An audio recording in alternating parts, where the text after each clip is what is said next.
going to put on the rebuilt carburetor, see if the engine runs any better or if it doesn't make any difference.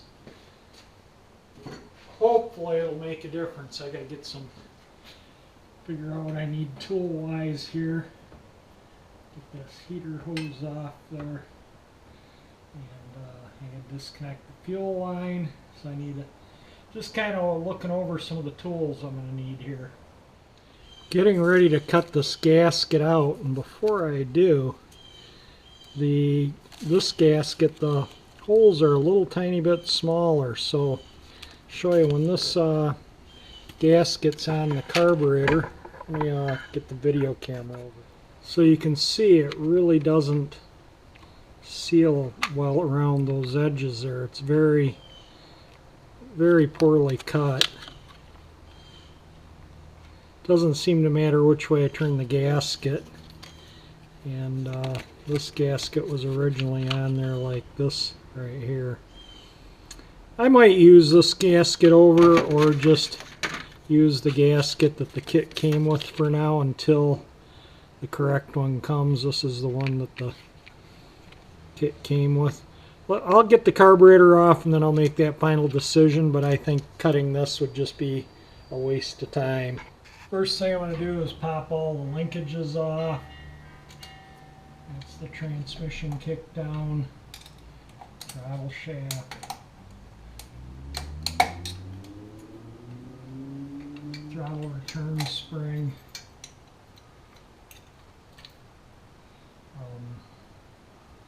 I got to undo the choke heater and the fuel line and unbolt the carburetor. It should lift off. I disconnected the choke heater and basically everything but unbolted it. All the fasteners are off. It should lift right off. What have I got still attached? Something's still attached to it.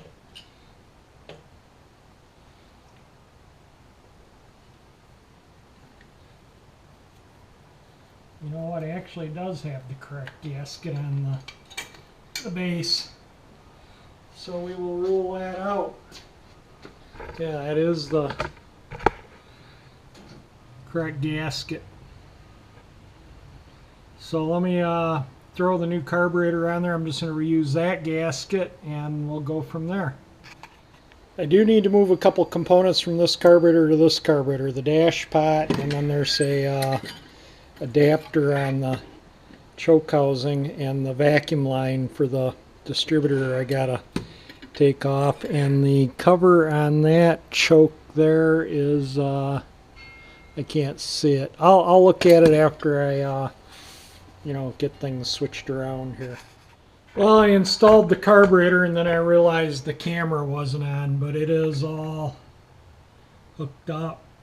The choke heater's on, vacuum advance, fuel hose, dash pot, transmission linkage. I haven't adjusted the linkage yet, but it's installed, so I'm going to adjust the kick down linkage right now.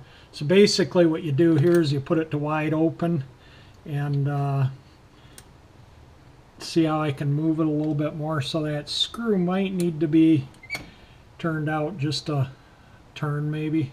Well, you want it so when your accelerator is wide open, this is hitting the screw, so that is pushing that against the stop. That's when you do that, that downshifts the transmission.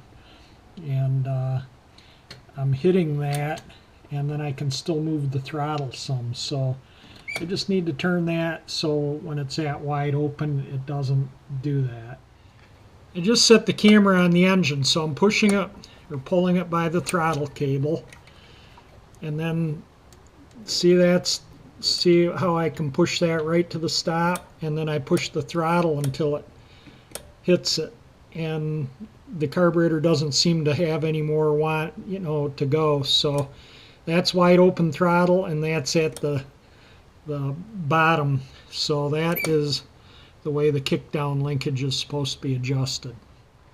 The other way you can adjust this linkage is you can take this linkage off here, put the carburetor to wide open with this against this, the screw against the stop there, with this obviously opened up, and then turn this screw until this slides over this shaft if that's way off. This wasn't way off. I only turned that screw out maybe one turn, and it's pretty much all spot on now. And another thing, you know, I had this engine car completely apart, so I had to adjust the throttle pull here too. Make sure when the pedal's on the floor, this is opened all the way. I did that with the other carburetor. So you hold the throttle wide open, you put the pedal on wide open, and then you put this down in here, you snap this on, wide open pedal. Then you tighten this up so that when the pedal's all the way to the floor, it's pulling the throttle all the way open. But again, you know, I'm using the same carburetor, same setup, so I shouldn't have to readjust that. This I readjusted because, you know, this could be, you know, these were factory made, but yeah, if the bend is a thousandths or two off, which, you know, it probably was because I had to turn that screw out of turn, or it wasn't adjusted incorrectly on the other car. But I don't have any of the idle speeds or mixtures set up, so who knows what it's going to run like when I first get it going. And it has no fuel in the float, so I may have to crank it a moment to get it going. But we're going to fire it up, set all the idle speeds, and adjust the, you know, rough adjust these, and I'll take it out and drive it and final adjust these and the curb idle and stuff, and, you know, all the fast idle and all the stuff that needs to be done will be done. Well, here we go. Hopefully it doesn't spew gas everywhere. I will hit the accelerator to close the choke.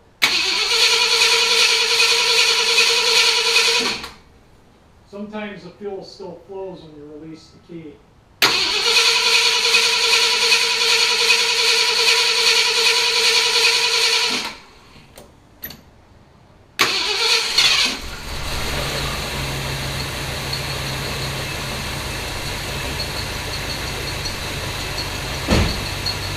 Obviously need to turn up the fast idle.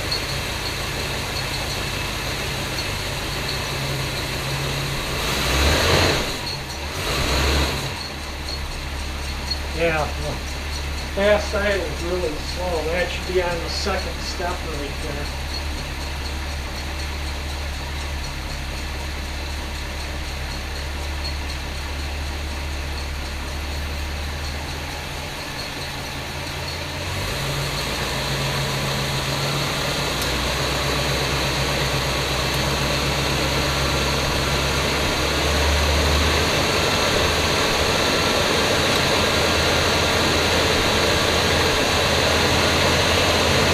And I'm going to have to adjust that. I'll put a tachometer and adjust it.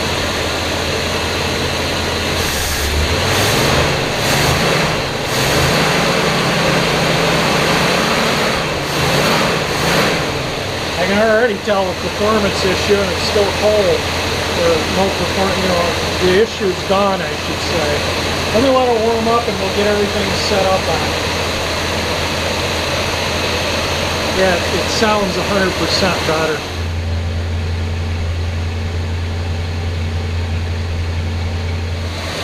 It's warming up, the cold light just turned off, and the choke is starting to open up.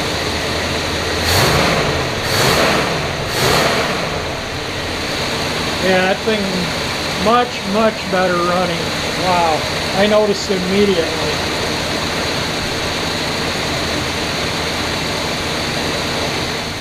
Choke's opening up more, it's warming up, it's still, thermostat hasn't opened, the engine's still pretty cold.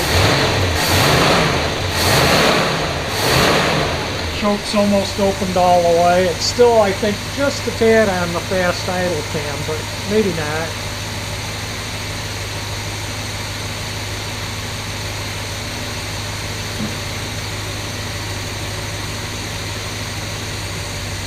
No, it's not. It's off the fast idle cam because I just turned down the curb idle.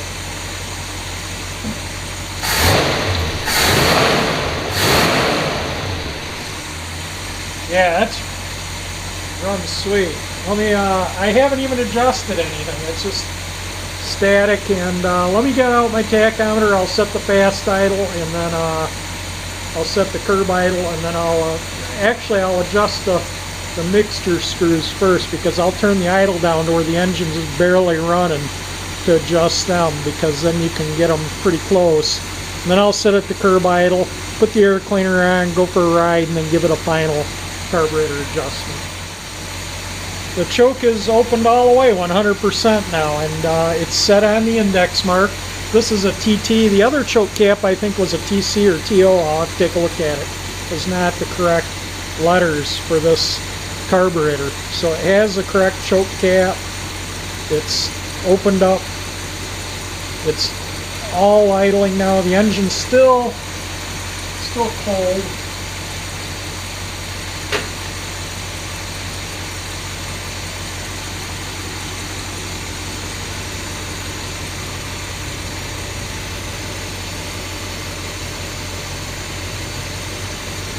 (163 degrees), so it's starting to warm up.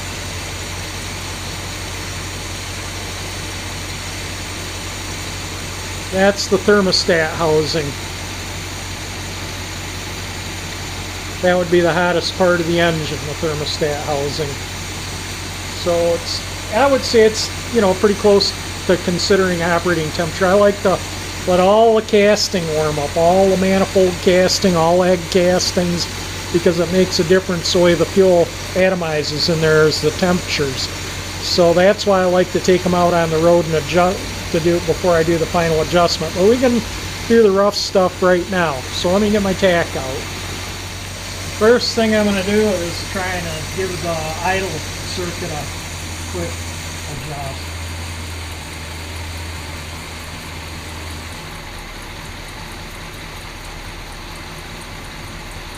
I think that's as low as the idle will go. Turning the screw doesn't make any difference now.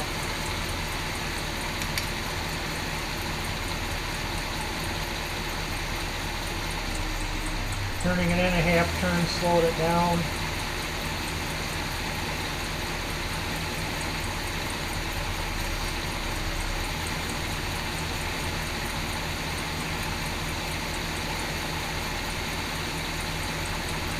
One turn seemed pretty good on that.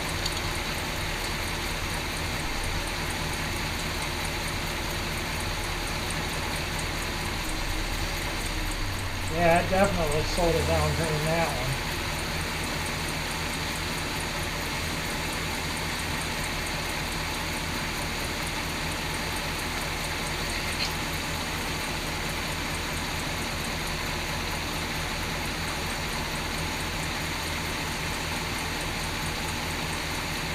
Alright, they're both about 1 1/4 turn. It seems to run pretty good there, so let me set the curb idle.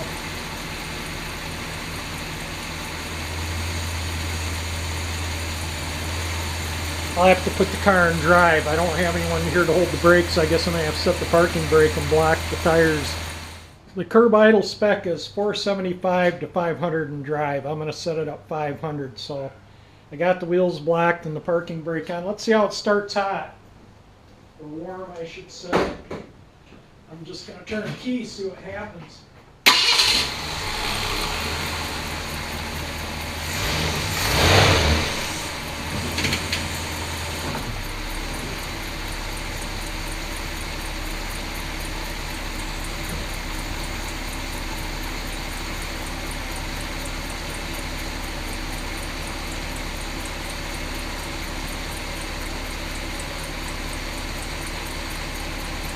That's idling at 550.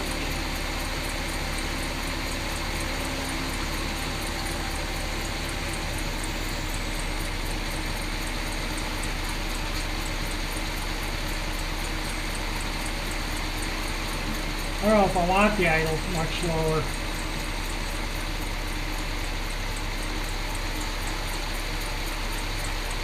That's 500. I'm going to put it up to 525. I don't like having an idle so low. It stays cooler if it's idling a little faster.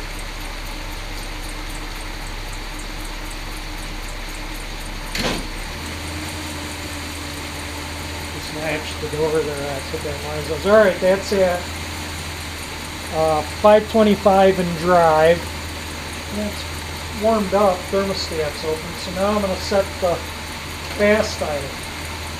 I got my tachometer thing I had it sitting like that when I was setting the curb. Now fast I need to put it there so I can see the scale while I'm turning the screw. The fast idle RPM is to be set on the second step where that index mark, when I rebuilt the carburetor, I showed that index mark on the fast idle cam. That screw needs to be at that index mark, and then the idle speed needs to be adjusted to 1500 RPM. So let me do that right now.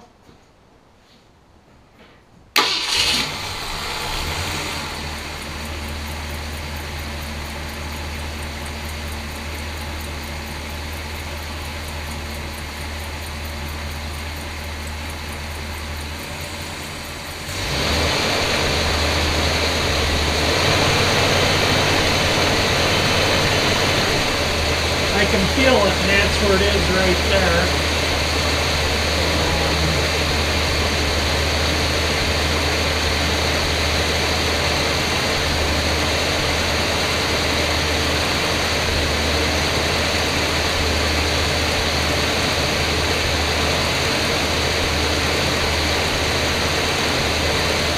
That's about 1250.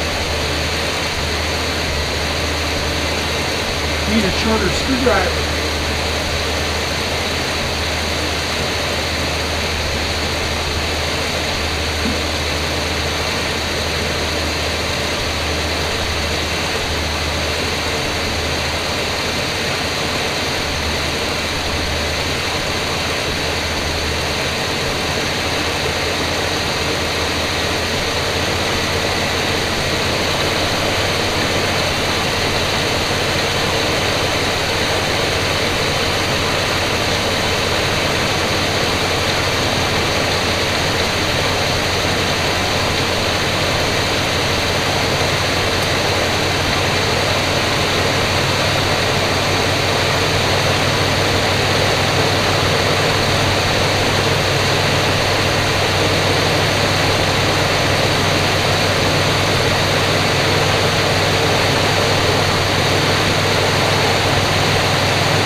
Right on the money there. I'm going to put it up on the fastest idle and see what it does.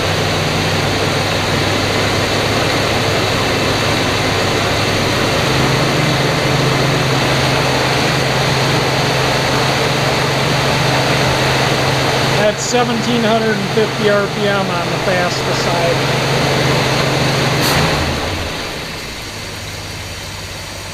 Alright, I think I will throw the air cleaner on and go for a ride.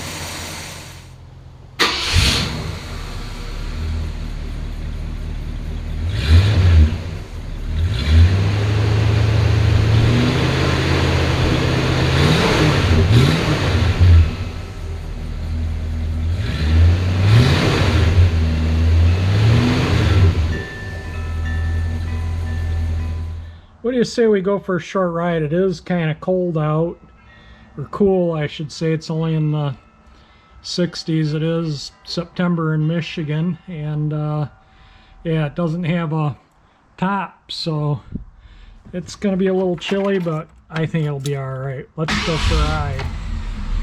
Oh, it started right up, and it's a warm engine, and it's been sitting here probably 20-30 minutes since I shut it off, so that's awesome. It starts easier warm too.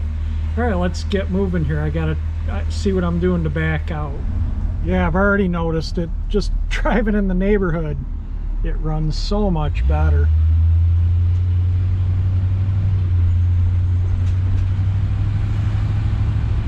Stuff in the trunk is rattling, but what a difference. Yeah, the trunk is full of junk again. Been using it for storage of parts for the car. Yeah, it's gonna make a big difference.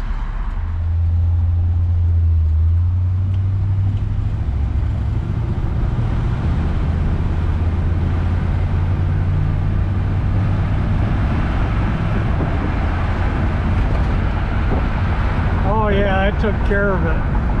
I can tell already it's taking care of it.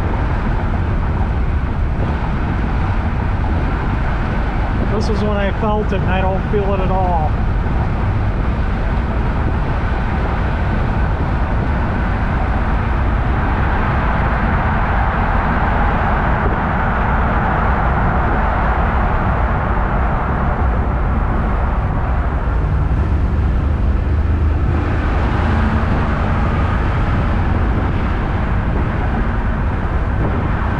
See if that idles fast when I come to a stop. It used to when I get into the secondaries because they're hanging up.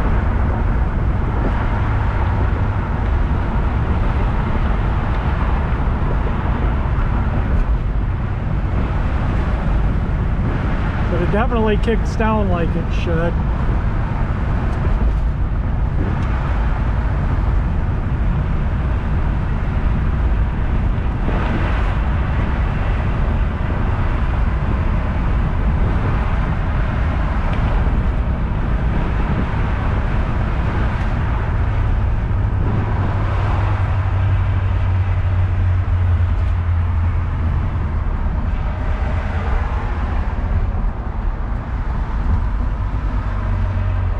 Yeah, it's not idling, roaring idling like it was before. Runs good. Totally happy with it.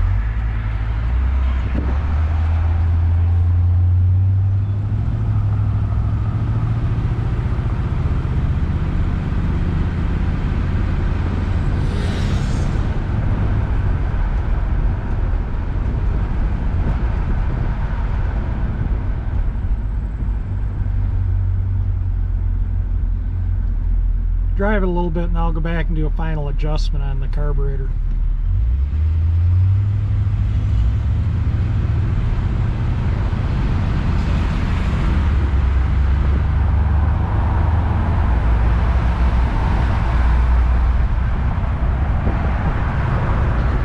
Alright, I'm going to turn camera off here. Alright, I've driven about 8 miles in the car now, and I brought my tools with me, and I stopped and did a final adjustment. It was just idling slightly rough, so I left it idling and drive in a parking lot and adjusted it, and it's smooth as silk now.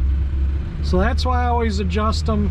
Air cleaner on, operating temperature after driving the car, because it always affects the way the engine runs.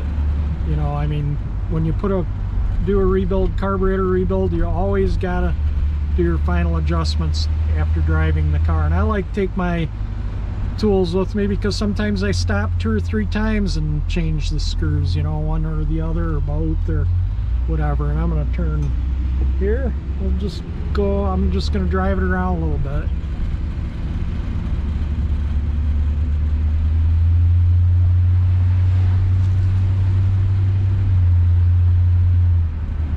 Yeah, it just runs a million times better. No surging, nothing. It just really runs nice. So next is the front bumper. I don't know if I'm going to get that on today. Maybe tomorrow. I got to mow the lawn and stuff. We've had a lot of rain, so got a bale of hay.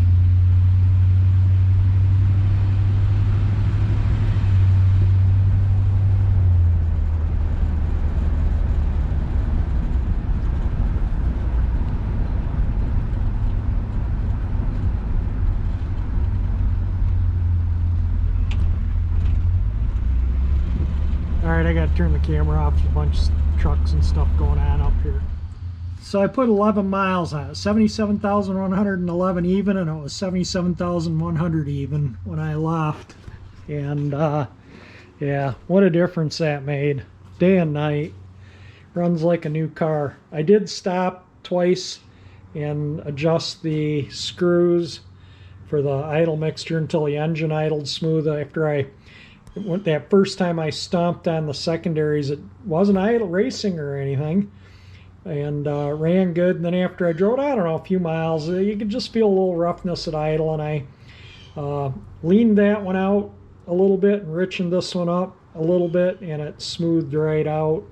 And then I drove it around again and played with the screws, and then just drove it around and make sure it was set. So I drove it a fair amount, took it out, took it up to 55, 60, opened the secondaries a couple of times, and totally happy with the engine performance. No surging, nothing. Before it was like 50 miles an hour. You could just feel the car surging a little bit. It just bothered me. And that is totally gone now. So the choke's all set up. So we'll see how it starts cold.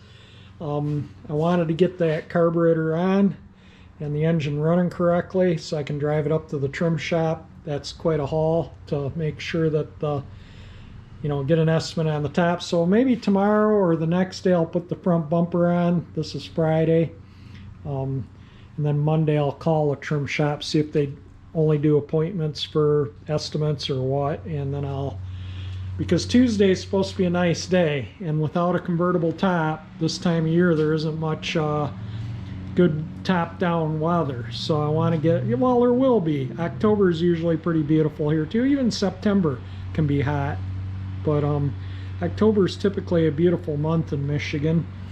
So there will be top-down weather, but I want to get, if I don't have them put the top on it, I want to get a top ordered. And I got to start seriously thinking about ordering a set of white wall tires so I can get the front end aligned. And then mechanically the car will be done with tires and alignment. And cosmetically we'll get a top on it and get the bumper on and the rest of the trim. And then I got to buff it out. And then I'll buff it out in the future. But I want to do the dash before I buff it out. I got new pads. And clean it all up, paint everything up, needs to be painted up. And I'm thinking, I don't know, I've been kind of contemplating putting a whole new interior in the car, a new seat, new carpet, reupholster the seats, all original stuff. It's all available. And I'm just kind of rattling around. Door panels are available, everything. So, well, I'll think about it. I may just clean up what's here and repair this, but I don't know.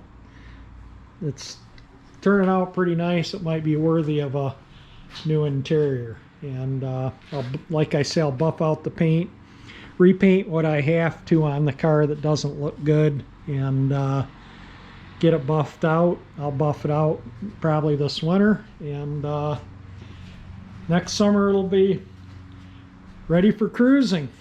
Can't wait. I'm going to end this video here. If you like my video, definitely hit the like button. It'll help with that top if I got to pay to have it put on, or tires, or any of the expenses on the car. That I earn money from YouTube, from the videos, from the advertising, and the more views it gets, the more money I earn. The likes promote it to where it gets more views. So definitely hit the like button. If you like my channel, hit that 348 engine icon and subscribe to my channel. And thank you for watching my videos.